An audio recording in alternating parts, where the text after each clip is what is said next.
Hi everyone, I'm Maimah Karmo and I'm your host for Breathe TV, a safe space to navigate your breast cancer journey. I'm so proud to be on this set today, partnering with Merck on their Uncovering TNBC campaign that highlights the importance of women understanding TNBC and their breast cancer journey.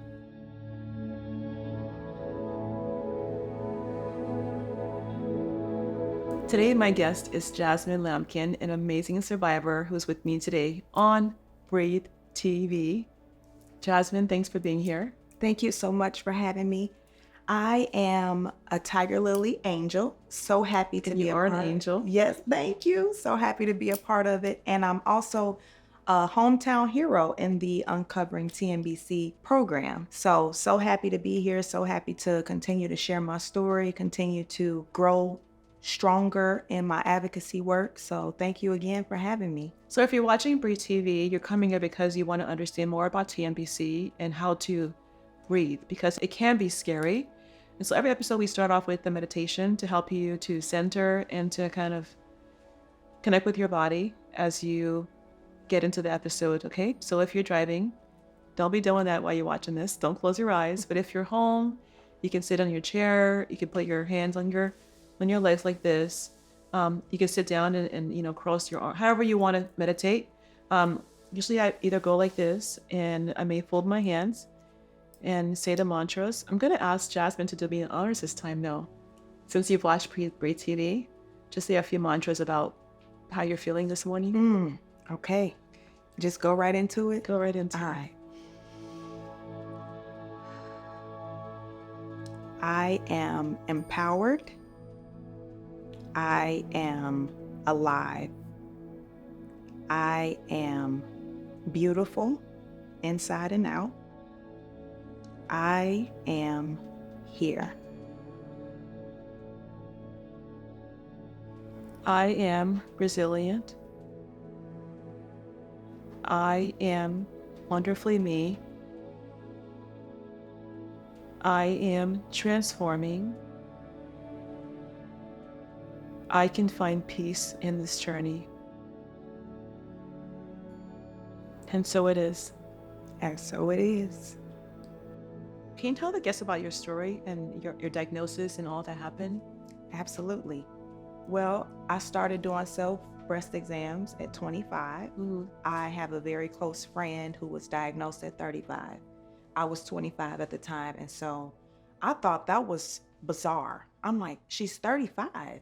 Like, women don't get breast cancer in their 30s. Right. I think it's like 40s or 50s. I'm thinking right? like 50s, 60s. Right. You know what I mean? So that was so crazy to me.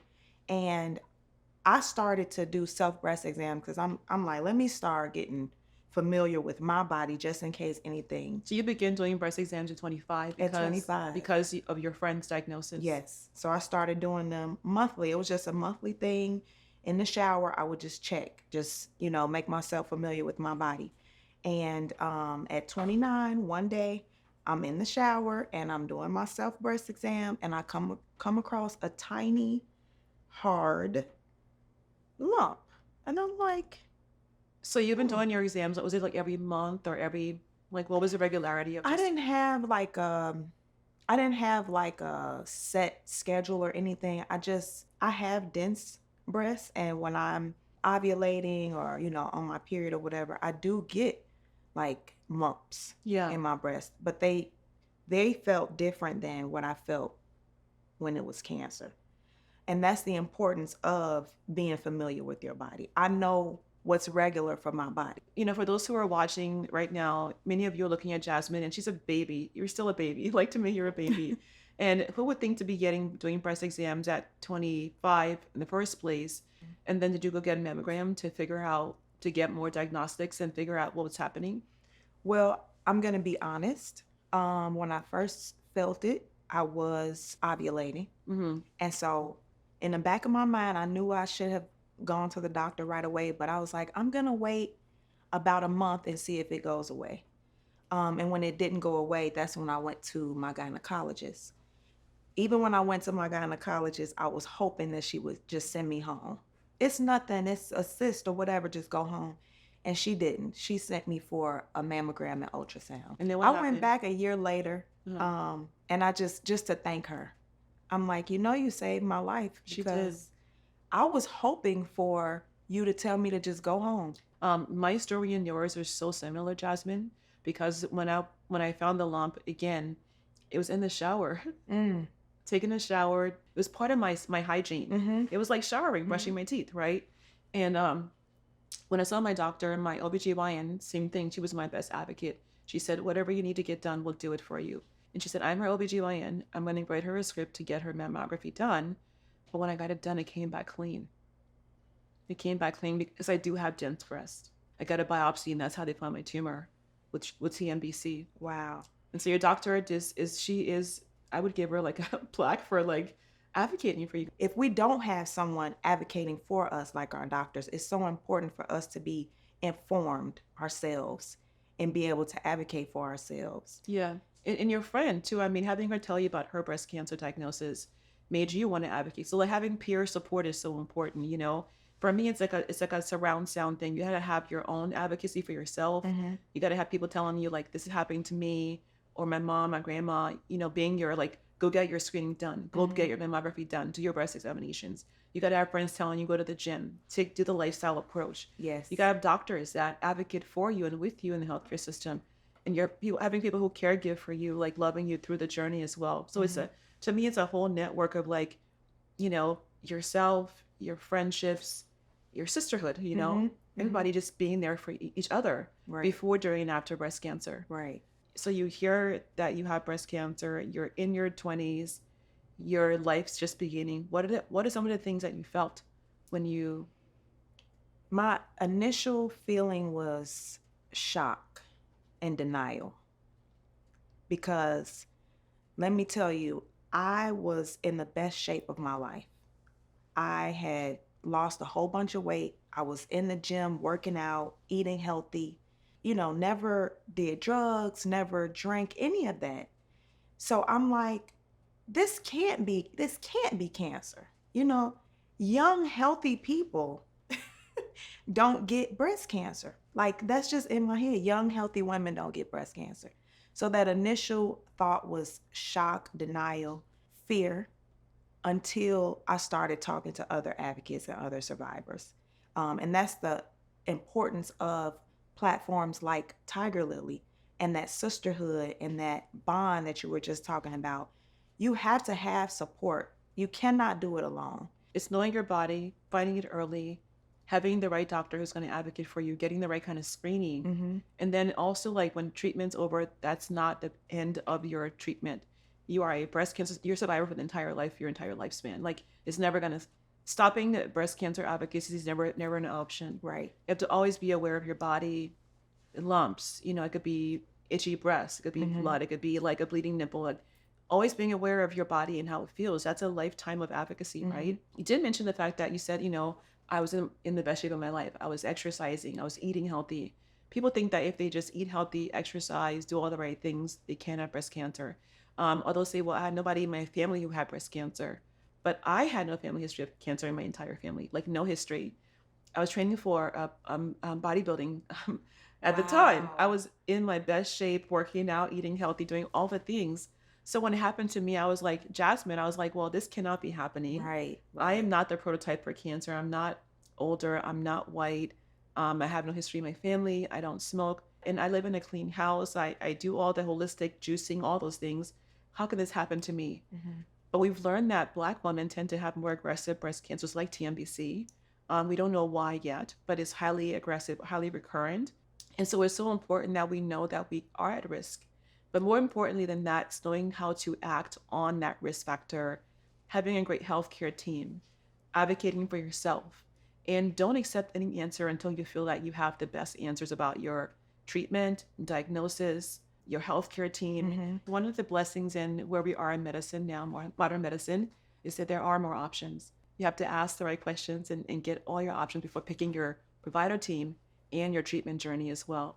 And I really want to empower women who are watching to know there are more than one options for treatment in TNBC. For Black women, that's wonderful, right? Because I remember thinking, oh my God, they don't have treatments for my body. I'm going to just get whatever they have and I could die. But thank God I'm still here. I'll be 18 years cancer free, February 28th in 2024. And I thought I only had 5 years when I began. Wow. Now that you know better, for somebody who's watching, how would you tell someone to advocate for, asking about treatment options and knowing all the facts before going down a path? The first thing I would say is familiarize yourself with your body. Know your body. Know what feels right and what feels wrong. You hear cancer and you like, your mind is just like in a whole different place. Yeah. So it's so important to have someone there with you to take notes for you, have questions prepared ahead of time for you. Can you please slow down? Yes. You can say, can you please slow down? Can you say it again? Can I record this? Can my mom come with me, my boyfriend, my cousin? Like you can say, I don't want to be alone when you're talking to me about my healthcare, right? Because when you're in shock, you may forget what is being told to you, right? And I'll tell you, the doctor that I ended up picking, the one I picked, when she came in the office, I was so scared. I was sitting there like shaking, like I was like shivering. And she walked in, and the chairs were like this, and she turned my chair. She put her chair next to my chair. We're facing like this, and she put her hands out, and she's like, "Give me your hands." And she held my hands. We were knee to knee, and she's like, "I got you. Wow. I'm here for you. Just breathe. Wow. Just breathe. Yeah, just breathe." And I took that deep breath, and we talked for about an hour, and we were done talking. My feet were on the ground. And when we were done talking, they were on the ground, and that doctor and I are still friends, and she's still my biggest advocate today. And so when you're picking your healthcare team, you want somebody who can help you to breathe, to know that your life's in their hands, and they're going to fight for you the whole way through. They're going to fight for your treatment, your emotional safety, to help you with your body image. They're going to be with you through the entire time. They're not just doing a transaction where you're patient 101, 102. Right, They care about Jazmine. They care about Maimah. They care about, whoever that person is. And they care about looking you in the eye and saying that I got you and that you can trust your life in my hands. That's so important. And I love, love, love that story about your doctor, because that is so important. You are the person, my life is in your hands. And I have to trust. I just got this devastating news, and I have to trust that you are going to take care of me, that you are going to care enough about not just my diagnosis, but the way I feel about it, the way I feel about my body, the decisions that I have to make. Like it's so important. Like, and she asked questions about, like, do you have a daughter? What's her name? How old is she? What is she like doing in school? What do you do for work? What makes you happy? And in my entire breast cancer survivorship, she's been my advocate. When I call for a just to go and get a test or a scan, or I'm worried. And to be honest, people see me now 18 years out, and I do a lot of, I do Breathe TV, and I talk about advocacy and being strong and being a warrior and all that I do. But breast cancer is scary, right? We live with the fact that there's things happening in our bodies, and whether or not you know all the facts, advocate for yourself early, and get the right treatments, you don't know what's going to happen. So this is where the importance of advocacy comes in. It's having yourself know all you can about breast cancer, about how it works, about the treatment options, just knowing how to take care of yourself and your emotions. I was telling Jazmine earlier that I'm the biggest self-care person. Because there's fear never really goes all the way. And you have to always think about being in the present of your life. Like, this gift you have of life is a present, it's a gift. So how do we not let cancer rob us of this gift of being now, having our hearts beating now, having our breath coming in out of our lungs now as we're talking? We're able to gesture, we're able to smile, we're able to be in this presence, in this beautiful space together, because we are alive. And so whether or not you have cancer or not, you're still here. You're still in the present, and just try to breathe and be where you are. What is it like being new in this space and understanding all the things about advocacy? Because you got through the cancer journey, and now you're advocating, but there are things that you're learning about advocacy that are, like you shared with me earlier, heartbreaking. Our sister who we lost recently is the first person that you've lost to breast cancer, and that's something that's hard. Yes. There are many who survive breast cancer, but some don't survive. Right. How do you deal with the different parts of the grieving, body image, your life. How'd you deal with all of it? And then how are you dealing with now with what happened recently? To be honest, I just finished treatment in December of 2022. So I'm still like, I'm not even 2 years like completely done with treatment. It just made a year. So I am still processing the grief. I still look at pictures of me 20 pounds ago when I had long, thick hair. And it's very difficult to just navigate my new life, my new me, and just being in a place of acceptance. I'm getting better every day. I'm getting better with therapy.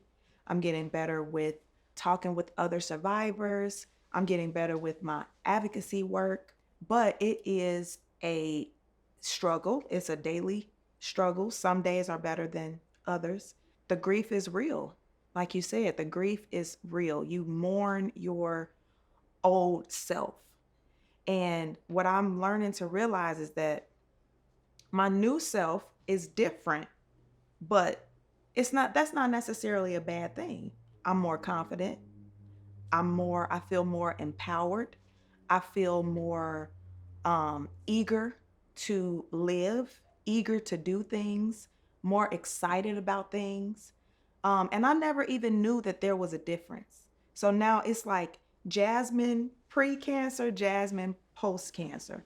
And they are almost two totally different people. I will challenge you on that in a loving way. There's a quote by Wayne Dyer that I love, and it says, "When you squeeze an orange, what comes out? Orange juice." So when you're squeezed, what comes out is who you are." Wow. Yeah. So right, Wow. right.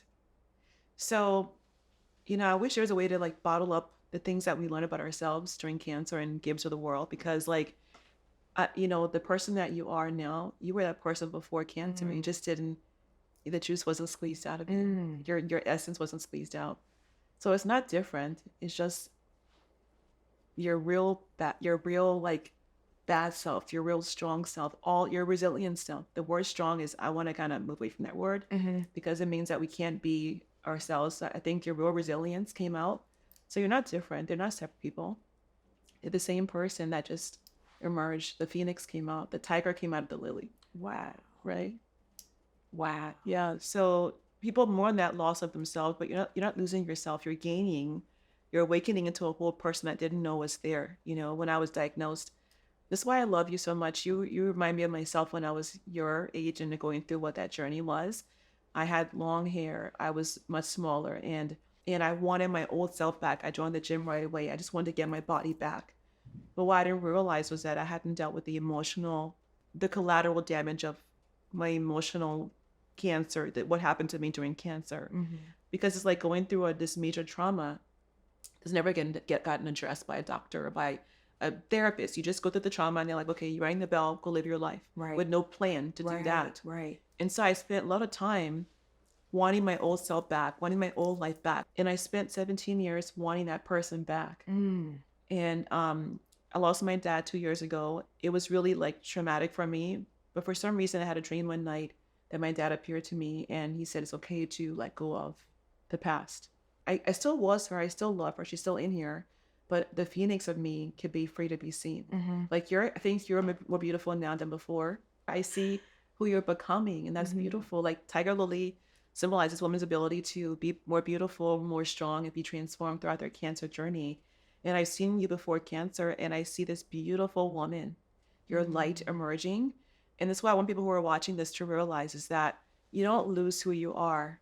You are squeezed, and the juice of you comes out, and that beautiful woman is phenomenal.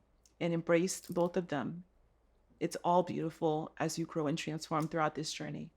What are the things you can share with the audience, those who are watching, that could help them? What is your toolkit for self-care while you're navigating this plethora of emotions? How are you doing that day by day? Because it is day by day process, right? That's who you are. When I met you a year and a half ago is not who you are today. You're just you're more embracing of yourself, which I love. I'm so glad you asked that, because There is quite a few things that I do. In the mornings, I wake up and I spend time alone. And I think that's very important for me because I am a mom. I have a 6-year-old, and I have a husband, and I have a job, and I have all these things that, tug at me throughout my day, every day.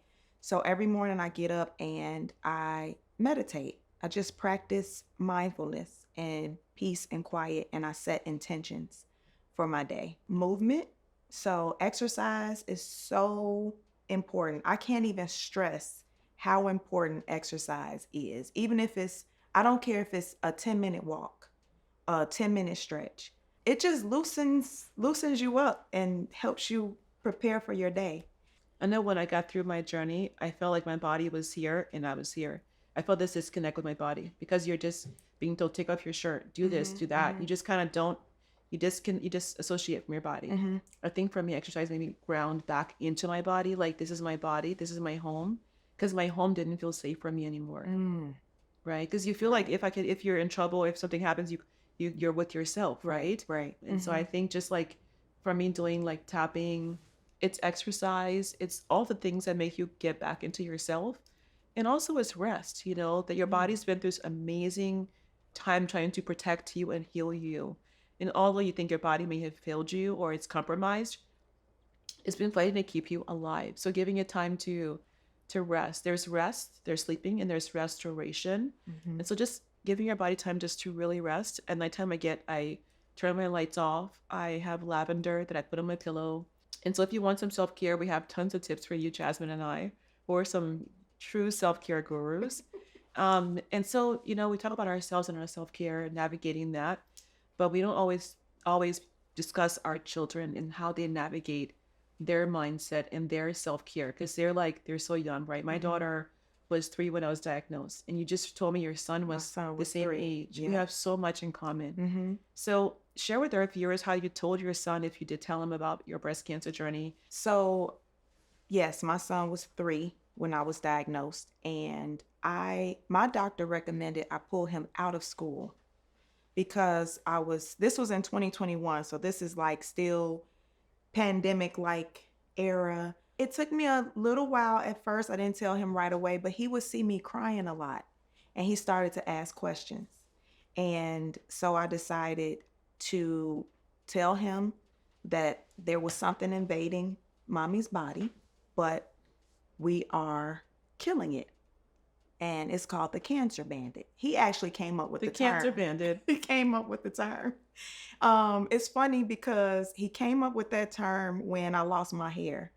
I showed him my head one day and he's like rubbing it. He's like, oh my God, mommy, what happened to your hair? I said, cancer took it. He said, oh, the cancer bandit.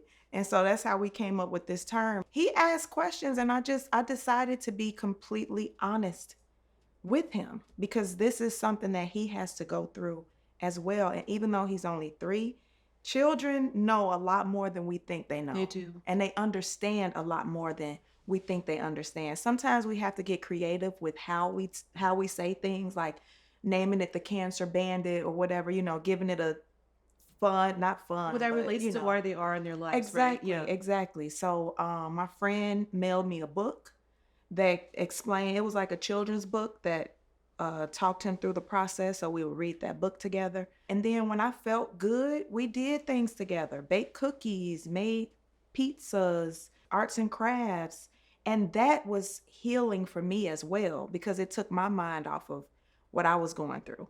It's like, okay, he can't be in school. I can't be doing my regular activities. Yeah. Let's come together as a family and do things that is fun for the both of us. So that's how we got through it. I really admire that. I mean, everybody has a right to pick how they talk with their kids about cancer. There's no judgment on anybody's way to tell their children. But I think the most important thing is that you're honest with them about, you're honest. They know more than we think they do. So I think telling your kids is so important in a way that's gentle, that's loving, that's kind. And like my daughter, just hold their hands and tell them what's happening. And they'll be your biggest advocate as you navigate breast cancer. Parenting doesn't come with the handbook. No, does not. And then you throw something like diagnoses like cancer in there, it's hard to know what to do and how to do it. But follow your heart, listen to your heart, and like you said, the best way that whatever you can think of, whatever you feel is the best way to tell them, that's the best way. And that's Yeah. just it. I love how we're talking about the importance of advocacy and self-care and, talking with our kids about cancer. And it's all about empowerment. We hear a lot about women who are Black and brown not being educated about breast cancer, not being empowered, not being health literate. And I don't like that too much. I think that we're not health literate. We're not educated and not empowered. We just don't often have the resources to navigate this breast cancer journey. But tell me how the Angel Advocacy Program in your sisterhood has helped you to navigate. Because once you have the right friendships, the right knowledge, and the right people around you to say that you got this, we're with you, here's what you should know, it really changes how you think about your disease and your journey and how you move forward in that journey as well. So I came across Tigerlily on Instagram. And Were we in your DMs? no, I was, how your explore page, just like stuff pops up that you've been Googling or you've been searching or whatever. They can tell what you like, right? Yes. So I was fresh into treatment, freshly diagnosed, and I was looking for something to make me feel this sense of community, to make me feel okay. And one of the angel leads, I won't say her name, but one of the angel leads popped up and she's like, join Tigerlily Foundation, blah, blah, blah. And I go to the Tigerlily page and there's all these resources and there's all these beautiful women of color and survivors. And I'm like, yeah, this is what I need. I want to be a part of this. So I decided to join the Angel program and I took the classes and I'm still taking classes. And it was just incredible. Like the people that were on there were newer angels. There were angels that's been a part of it for a long time. And the space was just so welcoming. Yeah. That I remember that first class I joined via Zoom, and it was just like deep breath. Like, okay, here are people that understand exactly what I'm going through. I mean, we talked about everything from fertility issues to body image issues. And this is, these are things that you're not always comfortable just talking to anybody about. So it was just very important to have those resources and that bond, create that bond and that sisterhood. It really got me through. And now it's like, once you have the sisters, they ain't going nowhere. They ain't going nowhere. It's like, I got so many numbers and group texts, and it's like, we're family now. Don't you love that? Yes, I love it. It's amazing.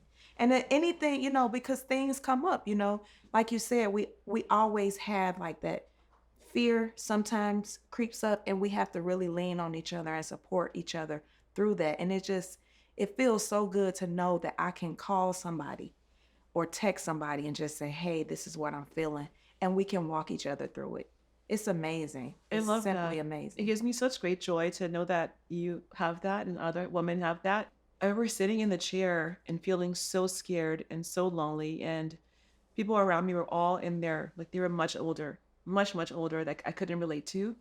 And someone got someone to call me one time, and she was like mid-50s, and I'm sure a great lady, but I felt like I want somebody who looks like me, who understands exactly where I am, what I'm dealing with, who understands my background and my challenges, and who could be a girlfriend too. Like, you know what I mean? Right. And so like, I remember when I first sat down and created the Angel program, and I'm like, I want women to come here.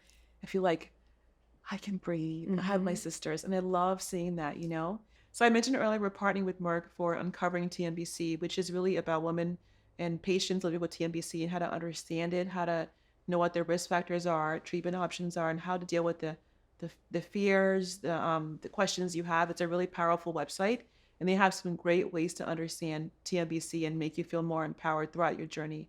Jazmine, you found some really good tips on the website. Can you share a bit about what you found on the site and why it empowered you? Absolutely. So on the website, uncovertnbc.com, they have the first page is what is TNBC? That's the first thing you see. And it talks about how, there's no hormone receptors and why it's different from other breast cancers, which is really important for someone like me. I had never heard of TNBC. I never knew that it was even a thing. And then there are women who are sharing their stories, survivors, thrivers, sharing their stories, and you get to watch them in their homes, in their habitat, living their lives, and they're women that look like me. And it was just incredible to have this resource and to see these women thriving. And it came around full circle because I remember clearly being in treatment and going to this website and seeing these ladies' stories. And now I'm a part of the resource. I remember needing the resource. So you saw it before your diagnosis, right? You saw it before you even got involved with the work. Before I got involved with the work. I love that. Yep. That makes me really happy.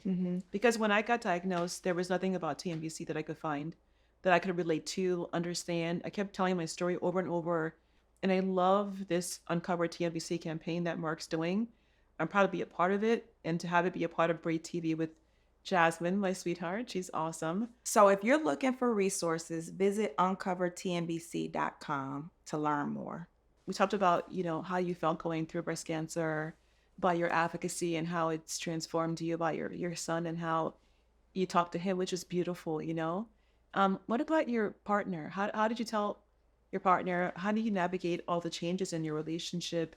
Because men can be afraid too, right? Not know what to say. And so my husband, he wasn't the first one to find out because I was working when I found out, which was crazy. But he was the second one to find out. I went straight home and I collapsed in his arms. And I was so wrapped up in my feelings, I couldn't even imagine what he was feeling. And he's such a strong person. Like, he never let me see him cry. He never let me see him, have his moments break down. And he was just always being so there for me, always being so present for me. But I just want to say that it's very important for caregivers to recognize what you need as well, because you have to be strong in order to continue to support your partner. So I tried to do things, when I was feeling good, to kind of keep us, bring us back to that space of, we're married, we're in a relationship. This is not our end all be all. This is just a bump in the road. Let's get dressed. Let's go on a date. Let's watch a movie, whatever. There were times when I went to my grandmother's house to give him a break. I think with a spouse as well, you kind of just, you forget about other things. You just become more intimate. You become more into the person and you say things you may not have said before. And I've had couples that got closer during cancer because they would drop their walls or drop about like, the toilet seat is up, or you didn't do dishes and why are things on the floor? Why are your shoes over there? And you just go back to why you even met the person and why you got married or even began dating. I think so. Cancer has so many things that are hard about it, but I think it makes you remember why you're here and what really matters the most. And I've seen women do incredible things after hearing they had breast cancer. When I was diagnosed, I was a single mom. I had no idea that I could do certain things, do this kind of show or, create a magazine and help other women be. I didn't feel empowered in my own self. And so if you're watching this, just know that you have more power than you believe or than you know, that you're way more stronger than you think you are, and that that you have what you need within you, the resilience, the fierceness, the self-love to get yourself through this journey. And know that we see you. We see you and we love you and you're part of our sisterhood. And so for more information, go to uncovertnbc.com or tigerlilyfoundation.org. So Jazmine, where are you today? How are you feeling today? I am feeling empowered. I took a year off from work when I went through treatment, so I'm back working. I'm doing something that I actually like, that I actually enjoy. And I'm just, one day at a time, one step at a time, and just prioritizing myself, prioritizing self-care, and just living. Just living. That's it. How is your health? Great. I'm doing great. I am, since I'm just over a year out, I still have a lot of appointments. So I see my oncologist, of course, every 3 months, blood work, all that stuff. But it's a safety check. That's how I look at it. A lot of things is your perception and how you look at it. So I'm doing my safety checks and, checking in with my sisters when I need to, checking in with my therapist when I need to, and just using my resources. Mm-hmm. You're beautiful. I'm so proud of you. Thank you. Thank you. Oh. Thank you. I love you so much. Love you more. Ooh. So before we sign off on Breathe TV, I'm going to ask Jazmine, what is one thing you want to share with people as a takeaway as they're signing off from this episode? If it was you going through your diagnosis, just new into this whole thing, what will you tell the woman that's looking at the camera right now? Absolutely. Be your own advocate. If you are not able to advocate for yourself, find someone who you love, who loves you, who cares about you, who can advocate for you. It's so, so important. Surround yourself with beautiful people like Maimah. Get the resources that you need. Be informed, be educated, and be your own advocate. You can also hear my story on UncoverTNBC.com. Everyone, thanks for watching. Jazmine and I partnering with Merck on this beautiful episode of Breathe TV. Thanks for watching. Bye for now.